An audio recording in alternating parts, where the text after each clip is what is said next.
Well, I'll tell you what, without further ado, I would like you to welcome my lovely, amazing Hall of Famer wife, Angela Brown.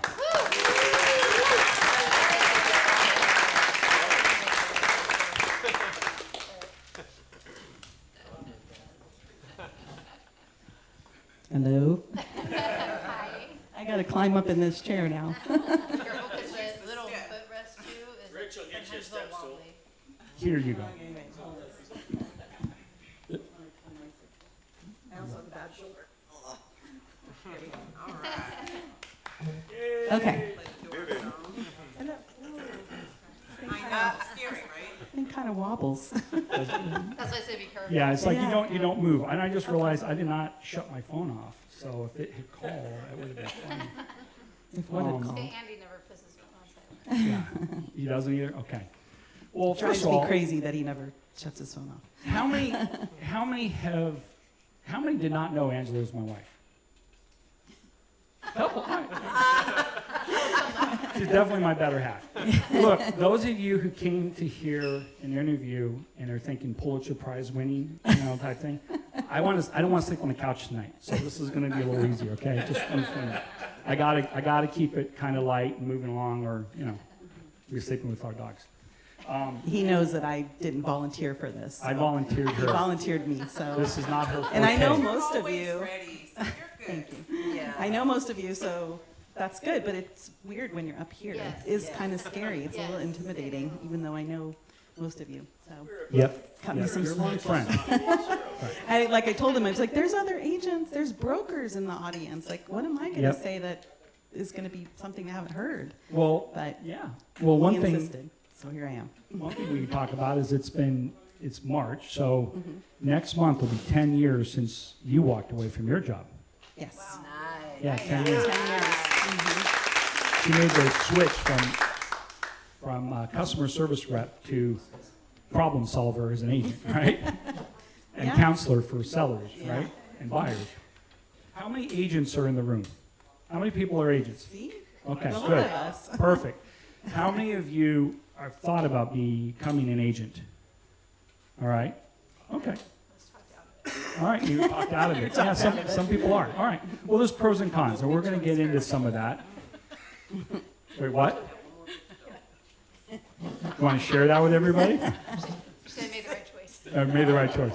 Yeah, there's a lot of stuff going on in the world of the real estate and agents in the state of California, actually national, but we won't hopefully go into that. But we just want to talk about a couple things. Those of you that are not agents or thinking about becoming an agent, maybe some of this we're gonna touch some spots. Those of you who are agents but you're not investors yet, how many of you that are agents? Raise your hand again. Raise your hand, the agents. How many of you are also investors? Already own property. Nice. Good. Or they want to. All right, good. No, that's good. That's good. It means you believe in what you actually sell. That's important.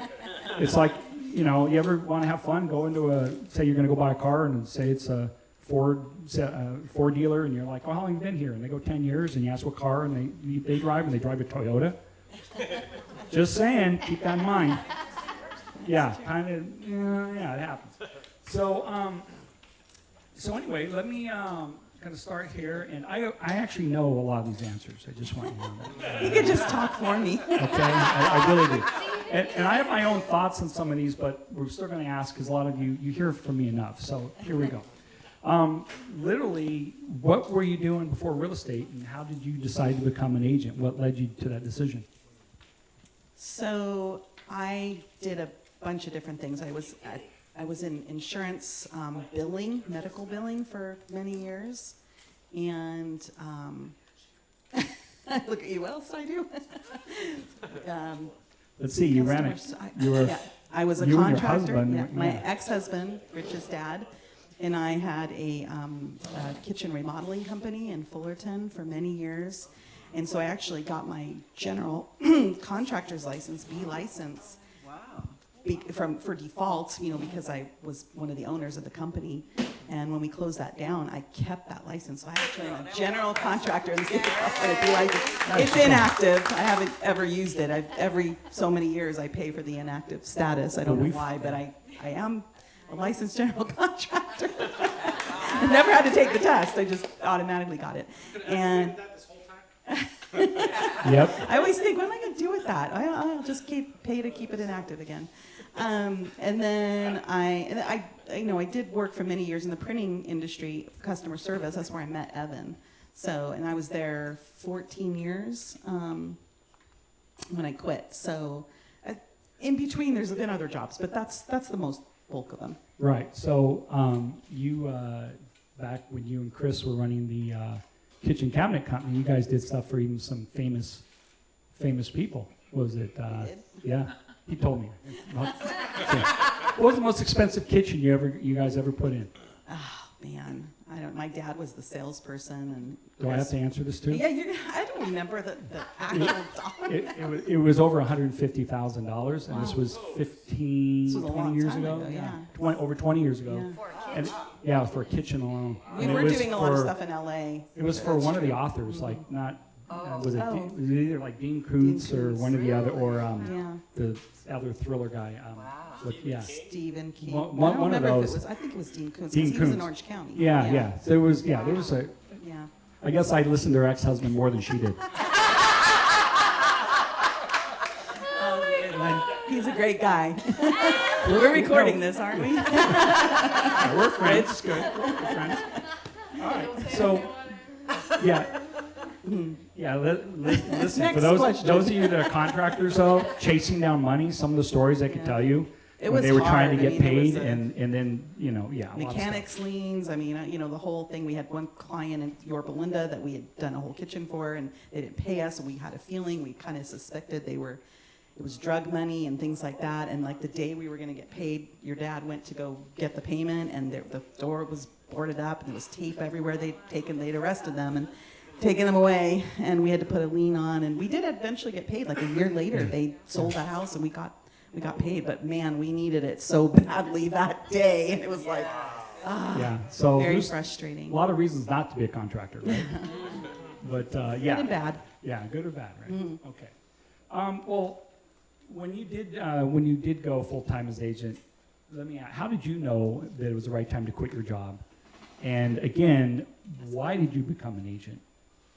Well, you and I had started buying a rental or two or three, I think, at that point, and we weren't. I was an agent, and we had an agent in San Bernardino, I think, if I remember correctly, and a great guy. And but there was just, I don't know, maybe it's just because I'm very detailed. There was just so much stuff that I feel like he missed or didn't ask or fell through the cracks or just whatever. And I was working full time, and I was still catching things and dealing with things with the escrows. You mean the escrow paperwork? The escrow paperwork, just a lot of stuff. And I remember thinking that I could do this.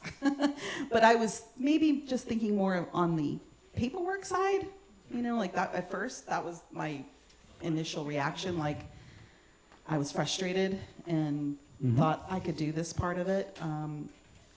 And then because I had worked for myself already at one point in my life, at our contracting business, I kind of ran away from that and then got the regular job. She wanted a paycheck. I didn't want to deal with it anymore, so I wanted a steady paycheck. I wanted to not hear a word on Saturday and Sunday. But then after doing that for 14 years, I kind of went back. So that's what happened. I wanted to work for myself again, and that kind of really spurred And me. we had a deep conversation, and we thought if we could make about $14,000 or $15,000 extra a year, that would be so It would perfect. be amazing. It would be Yeah. amazing. And maybe one day we'll get there.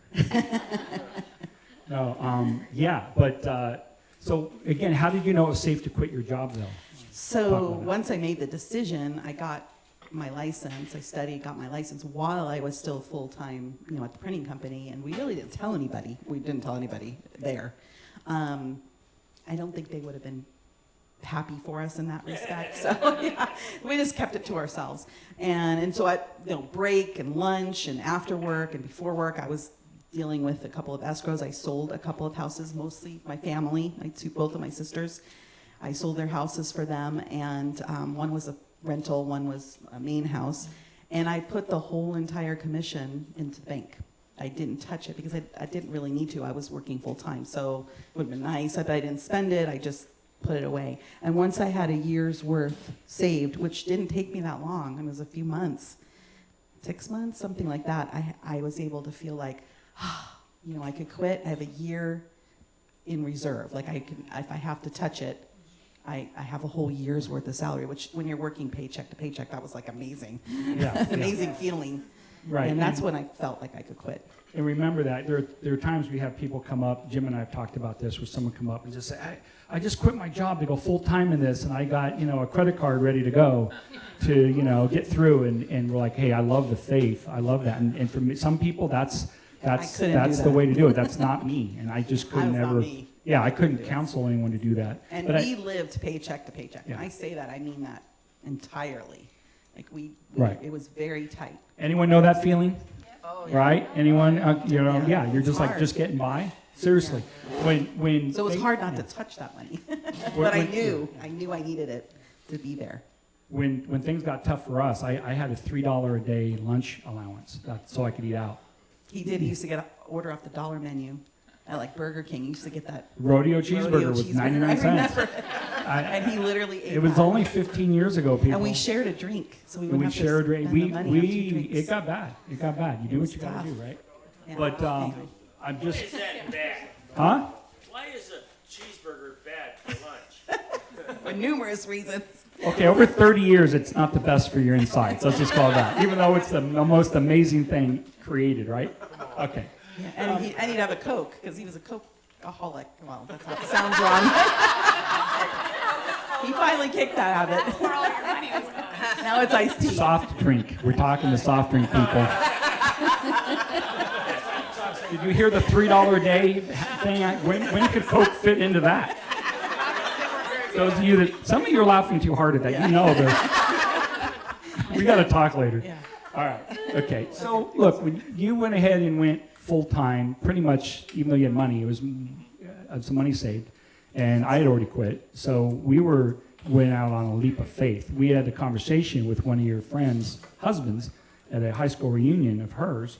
That was like they had lost their jobs and they started a home health care based business where they send in the like IHSS workers to your house, and they just went out on faith. They said, well, if we weren't going to believe in ourselves, who would? And that was like a couple of years before, and it just kept weighing on me. And he just said, you'll know when it's time. And when we went. And so that part was on faith, and we had it, but where the next paycheck was, we didn't know. One of the first deals that I did right away was I did with Rudolfo's dad, all right, with Marta and Al. I sold him a house wholesaled a house in Barstow. But many agents, struggle to stay busy. And so I want to ask how you managed to stay consistent and pretty busy for the last 10 solid years at this. Yeah. So talk a little bit about I that. don't know. No, I'm just kidding.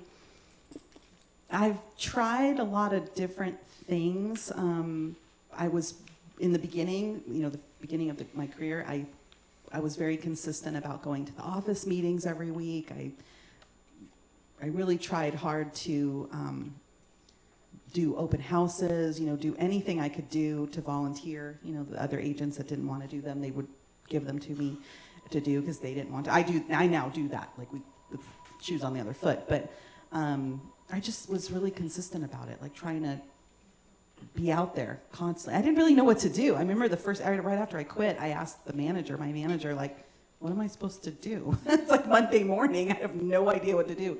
I'll get you a couple open houses. We'll do this, we'll do that. Okay, well, that's not till the weekend. What else am I supposed to do? It was weird. It was kind of weird to switch gears like that. And one of our partners of Midnight, he was an agent for another company. Yeah, He's Remax. moved around Remax time, and he had a friend or whatever that had a listing out in Jurupa Valley, and asked, and you jumped in, hey, yeah, I'll do that open house, because your first 2 open houses, I went with you, if you remember. Yeah, and then I was, of course, nervous to Yeah, do them. I so- didn't know what to say to people, but it was just getting out there. That's all. Right, It right. was just kind of like what we do here. Right. Just Action. the action of actually doing it was scary. It's like, oh, we're gonna go knock on doors. Same thing. I was like, had door hangers made, and And then I was afraid to go put them on the doors. I didn't even have to talk to anybody. I just had to put them on the door, and I was afraid to do that. So I kind of had to force myself. You can run up and do it and run out real quick. Yeah, that's kind of what I did. Or I was going to pay Nick, Rich's brother. I was Yeah. like, yeah, pay Nick to go put them on the door. So I was just scared. So, See, I don't know if this is a boy-girl thing or not, but I was knocking on a lot of doors as a teenager. You knock on the door, leave I the never bag did that. burning, and take off running. Anyone know what I'm talking about? I never did that either. No one did that? Who did that? Come on. Honestly, who did call that? it I ding- can't be the ding only dong ones. ditch. All right. Yeah, You can go ditch. yeah, you, never mind, I'm not going to go into it. What you do, yeah. Toilet paper, that's number one. Yeah, toilet paper, yeah. Who can afford a toilet paper house these days? Or 8. Or egg? Yeah, thank goodness for that. You know, that's good money. Yeah, so, yeah. matter when we were kids. We had What? plenty. It didn't matter when we were kids. Yeah, We had plenty for that. yeah, I had plenty for that, yeah. So, yeah. Wait, what? It must have been nice. So then now, I know that a lot of your leads, of course, are referrals, and for a long time, a lot of your leads were coming from Rich and I, actually. That was a big part, still is. But you've developed your own referrals from family, friends, et cetera. Why don't you talk a little bit about that and some of the last few deals that you've had that are where they're coming from, and what's worked for you and not, and should people do Zillow ads and what some of your friends have done, or pay for pay-per-click? What's worked and not worked, or what you never needed to do? I don't think I've tried everything, honestly. I mean, I've tried a couple of things. I did try in the beginning to pay, I think it was Zillow, but you know, Zillow keeps changing how they do what they do. But I tried a couple of those things. I never really became like a farmer. In our office, farming is a big thing, and I tried that. I had 2 neighborhoods that I really focused on. One was our own neighborhood, which had about 250 houses, and the other one was the condo, our neighborhood where we bought our condo in Corona. And I did it pretty consistently for like a year or more, and that's what my manager said to do, because my manager, you know, was like, you got, with farming, you have to keep going. It's a time and a money commitment. Real quick, anyone not know what farming is? Okay. It's when you basically choose a neighborhood or an area, but let's say a neighborhood, and you door knock, you call, you can do events. You know, I know I've seen agents in the office do shredding events, or they hire a taco truck, or they really they do garage sales. They'll give all the people in the neighborhood, you know, they'll put up the signs they just really become like part of the neighborhood if they're not already doing a neighborhood that they live in. They just become, you know, part involved, and they get to know it so well, and it works really well. But it's a really big commitment, and I never, like, after a year, I was like, I was mailing postcards to that to that neighborhood. It just didn't end up working for me. For maybe if I kept going, it would have eventually paid off. I never really got involved. And one of the past things, that. one of the things with that, if you are going to farm an area and you're an agent, is they also say make sure that one, if it's in an area, look to see if it's more of an even spread among other agents. If one agent's just crushing it, getting 95% of the leads, maybe not that market. Look at another neighborhood and there look was a where lot the of- more evenly, so Right. where you can go stand out. And my manager would go over that with me. Like, we would look at the amount of sales in that neighborhood to make sure that neighborhood was active. You know, you didn't want to pick a neighborhood that had no sales for 2 years because everybody just stayed put. But we looked at all that, and like he said, we looked at in my neighborhood, and it's still happening today. There's a different agent every single house that goes for sale in my neighborhood. It's a different agent. It's usually, I would guess, it's probably a family member or something like that. But there's never the same agent in my neighborhood. And one thing, a lot of you know these numbers, but I just was listening to a video a couple days ago, YouTube, and they were mentioning in 2024, I heard a competing answer to this.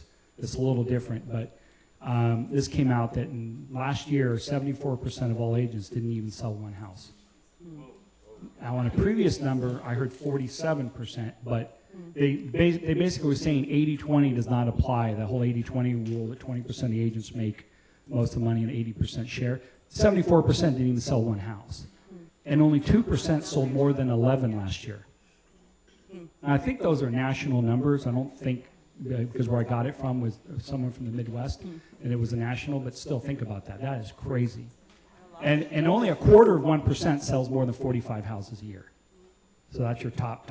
So just keep that in mind. That's one a week. That's pretty damn good. Yeah, That's a lot. You know, Marta was up here not too long ago, and she's talking about doing consistently over 40 houses a year. It's I like, don't do would that. you sleep 3 hours a day? Yeah, I can't. Close to 100 in a year. Yeah, see, it's just that's awesome. That's It is awesome. Go awesome. get it. I can't. Yeah. Yeah.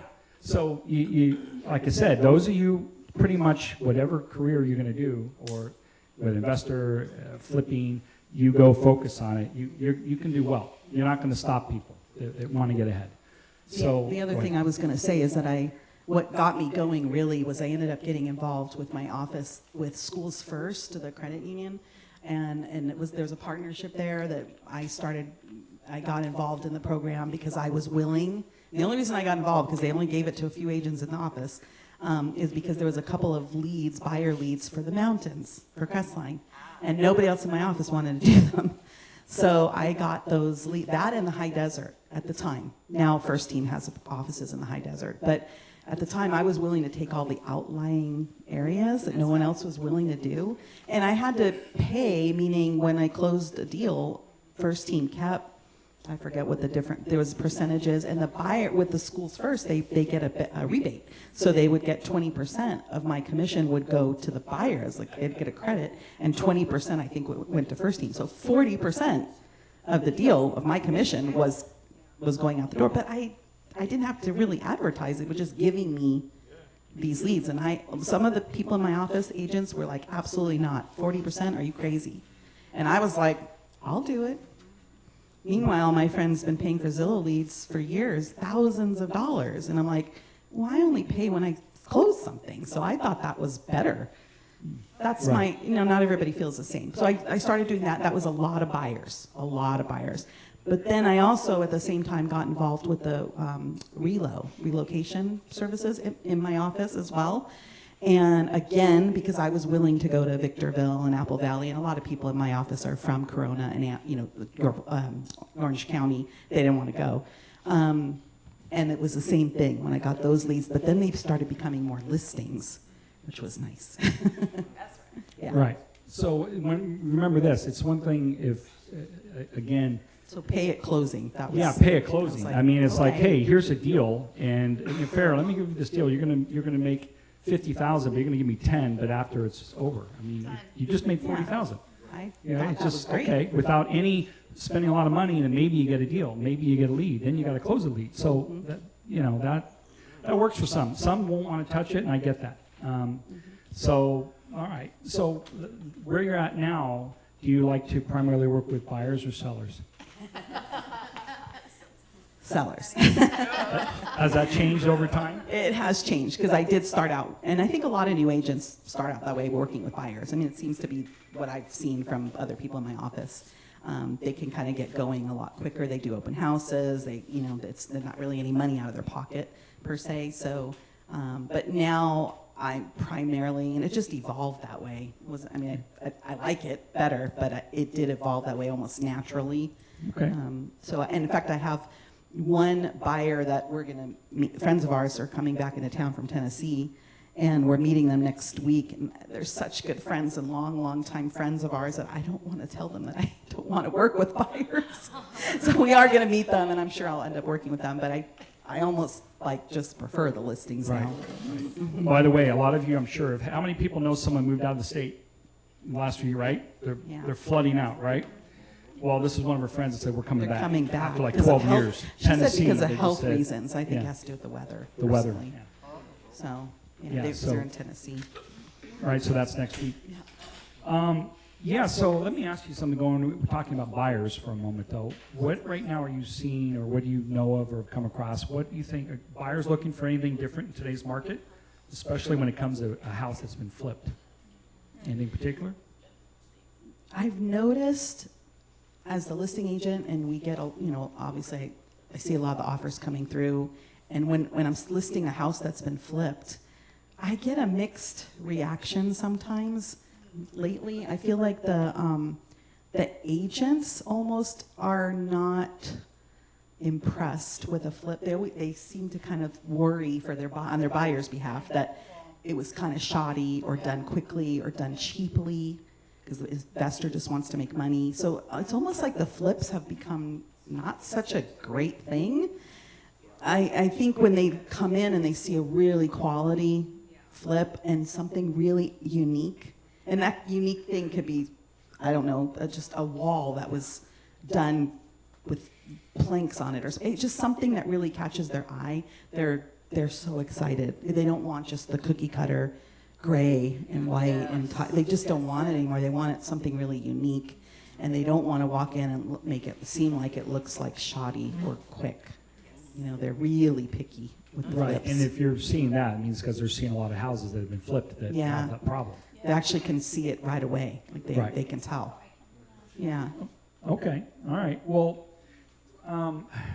wanted to ask something. I have one client right now. She's kind of looking to buy, no rush, but she won't look at anything that looks like it's gray inside. She's just she's an anomaly, but she's like, I don't want any walls painted gray. I don't even want. I was like, but you can paint over them. Yeah. Rich, Can you touch on how, is that maybe more because we're shifted to more of a buyer's market and they can be picky like that? Or? I Great feel like question, great question. he said, is it because we've shifted more to a buyer's market, if that's why? I kind of feel like that's had already started happening in the last couple of years.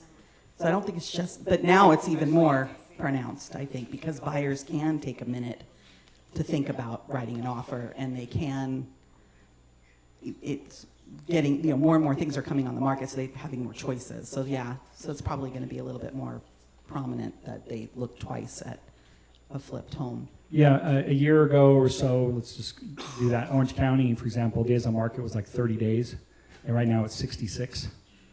But a normal market is anywhere from 90, all your agents can correct me, but somewhere around 90 to 120 days on market, I've always been taught was like a normal market. And we've been at 30, 28, 35, gone up to 60, back down to 40, up to 7, been all over. So We do tend to do the lower end market with our flips. Like, we're not in the high end, so they sell usually pretty quickly. Right. Matter of fact, I don't know who it was, but we were talking, and they were working in the $1.5 million market. Trying to think of who was this? And they're seeing a lot of houses like actually move, Yeah. which 2 years ago, or a year ago, we were starting to see signs that wasn't the case. So it really seems to be micro market matters. In other words, what area? This area might be really hot, and down the road, it's not so hot. I was asking Stephanie earlier about Airbnb, because one of Angela's friends mentioned something about Airbnb and like 29 Palms Joshua Tree, and I've been seeing a lot of the scuttlebutt of like, don't wait, not out there right now because it's been so overdeveloped. And she had said if you do a really quality luxury Airbnb, something unique, and they're fine. It's everyone else. It's just the run of the mill.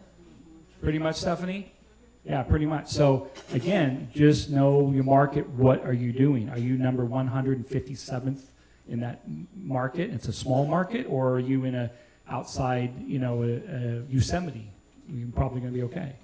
All right. So keep that. Markets change. Just because it was awesome last year there doesn't mean it's awesome there right now. Keep that in mind. So anything particular? Let me ask you this. Can you explain what a fiduciary duty is as an agent, and why then this is important when an investor calls you and wants to say, why won't you write that offer for $300,000 on that $1 million house? Can you explain a fiduciary duty? Well, And why I, as a wholesaler, don't have it? I mean, I have a whole, I have a license, and I have a whole, I wasn't expecting this question. I have a duty to my client, and if that's the seller, the listing, the people that's selling the home, I'm representing them, and I have to do everything in my power to protect them.